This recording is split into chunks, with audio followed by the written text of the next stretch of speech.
имрӯз дарси дуюми дараҷаҳоро мебинем. Якум аввал кадом қоидаҳо дида будем дар дарси аввал ба хотир биёрем. Яъне се қоида дида будем. Гуфта будем ки агар а дар дараҷаи 1 бошад, ҳамвақт ба худ баробар мешавад. ё ин ки а дар дараҷаи 0 ҳамавақт ба 1 баробар аст. ё ин ки гуфта будем ки а дар дараҷаи минуси n баробари 1 тақсими а дар дараҷаи n. Яъне якумаш ин а дар дараҷаи 1 ҳамвақт ба худ, дуюм ва сеюма имрӯз барои чӣ ҳамин хел аст мебинем. барои чӣ а дар дараҷаи 0, яъне ягон маъно надорад. чӣ маъно дорад? аро ба худ 0 маротиба зарб кунем, барои чӣ 1 мешавад. ва минуси n, яъне мо агар дараҷаро ба хотир биёрем, дараҷа гуфта будем ки як рақамро ба худ чанд маротиба, агар дараҷаи 2 бошад 2 маротиба ба худ зарб кардан, агар дар дараҷаи 4 бошад 4 маротиба ба худ зарб кардан.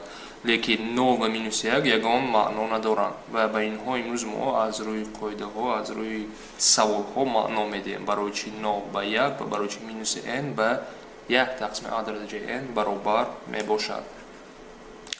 сар кунем аввал бо як мисоли содда. Агар мо мисол дошта бошем 2 дар дараҷаи 4 зарби 2 дар дараҷаи 2. яъне агар мо ина кор кунем 2 дараҷаи 4 чӣ маъно дорад? 2ро ба худ 4 маротиба зарб кардан, яъне ин ба 16 баробар мешавад.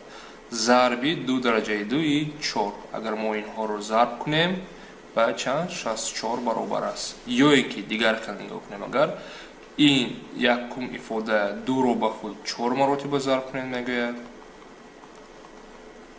ва дуюмаш 2 маротиба бо зарб кунем 2ро ба худ. агар умумӣ бинем, агар чӣ маъно дорад? 2ро ба худ 6 маротиба зарб кардан. яъне аз рӯи ҳамин мисол мо як шакли кӯтоҳ қоида гуфта метавонем. агар мо ягон рақам а дар дараҷаи m зарби а дар дараҷаи n бинем, ин чӣ маъно дорад? шакли кӯтоҳ карда метавонем а дар дараҷаи m ҷамъи n аст. яъне мо инро ба қоида овардем. квадрат гирем. якчанд мисол кор кунем дар бораи ин. яъне чӣ маъно дорад? барои рақамҳои майда албатта ки осон аст, лекин барои рақамҳои калон мисол агар кор кунем, масалан чӣ бошад? якум мисол агем 3 дар дараҷаи 5 зарби 3 дар дараҷаи 4.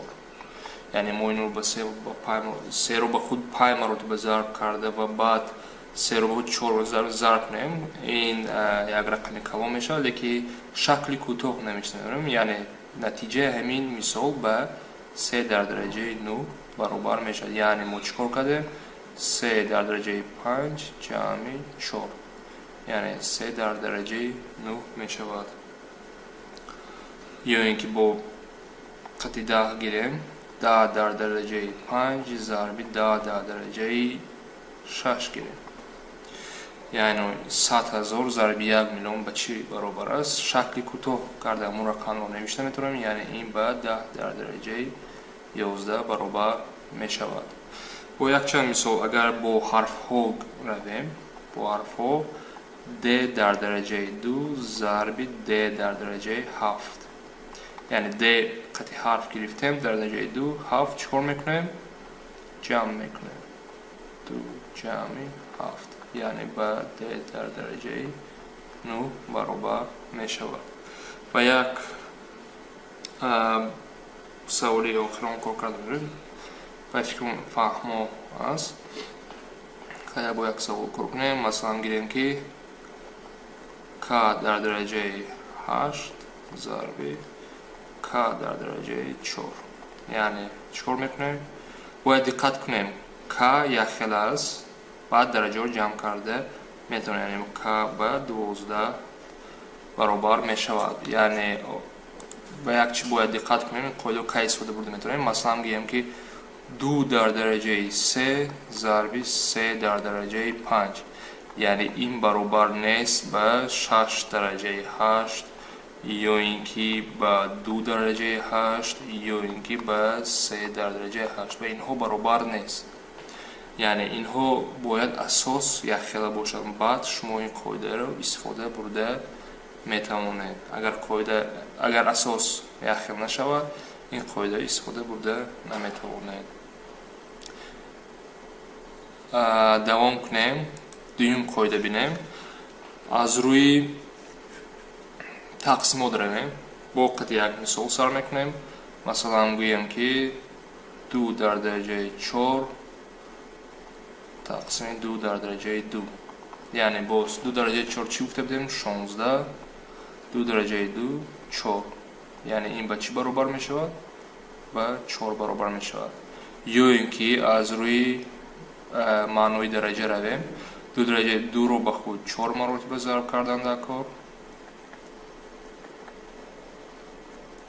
ва дар махраҷам 2-ро ба худ 2 маротиба зарб кардан дар кор. аз инҷо чӣ маълум мешавад? 2-ро ихтисор карда метавонем. чиқа ихтисор карда метавонем? ин 2 агар рава 1 2 2 равад, чӣ мемонад дар охир?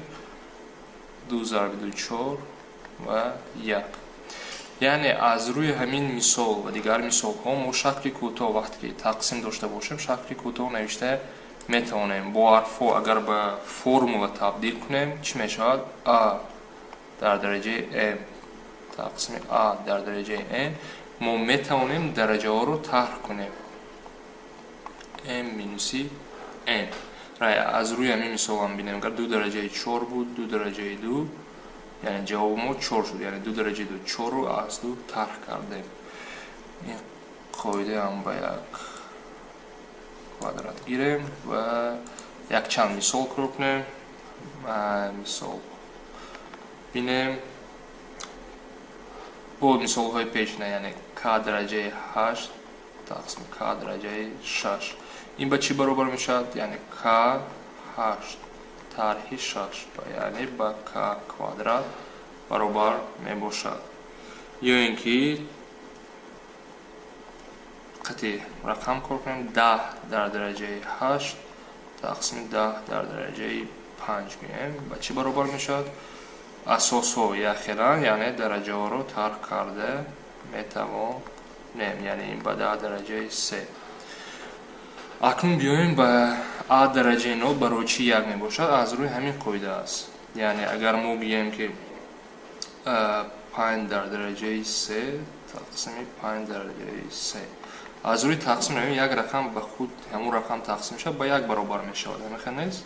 яъне аз рӯи қоидаи дараҷаҳо агар равем, яъне дар мо қоида чӣ гуфтем? дараҷаҳо тарк кардем 3 минус 3, яъне ба 5 дараҷаи 0 баробар мешавад. яъне асос кадом рақам ки набошад дараҷааш 0 бошад, ҳам вақт ҷавоб ба 1 баробар мешавад. хоҳем агар бо якта мисол бинем, масалан 4 дар дараҷаи 7 4 дар дараҷаи 7. мо ин медонем ки ба 1 баробар аст. аз рӯи қоидаи дараҷа агар равем 7 минуси 7 ба 4 дараҷаи 0 баробар мешавад. яъне мо медонем ба 1 баробар мешавад. ва мешаванд ки рақамҳо дараҷаи манфӣ гиранд. масалан гирем ки 2 дараҷаи 4 тақсими 2 дараҷаи 7. аз рӯи қоидаи дараҷа равем 4 минуси 7, яъне 2 дараҷаи минус 3. бахшиш 2 дар дараҷаи минус 3 4 не 2 дараҷаи минус 3 мешавад. яъне ин минуса чӣ маъно дорад? аз рӯи дарси якум гуфта будем ки 2 дараҷаи минус 3 ба 1 тақсими 2 дараҷаи 3 баробар аст. яъне аз инҷо ҳам ба ихтисор равем. агар 2 та 4 ихтисор мешавад дар сурат ва 4 та 2 ба 4 та 2 ихтисор мешавад дар махраҷам 3 та 2 мемонад. яъне 2 дараҷаи 3 мешавад. ин буд дарси дуюм дар бораи дараҷаҳо.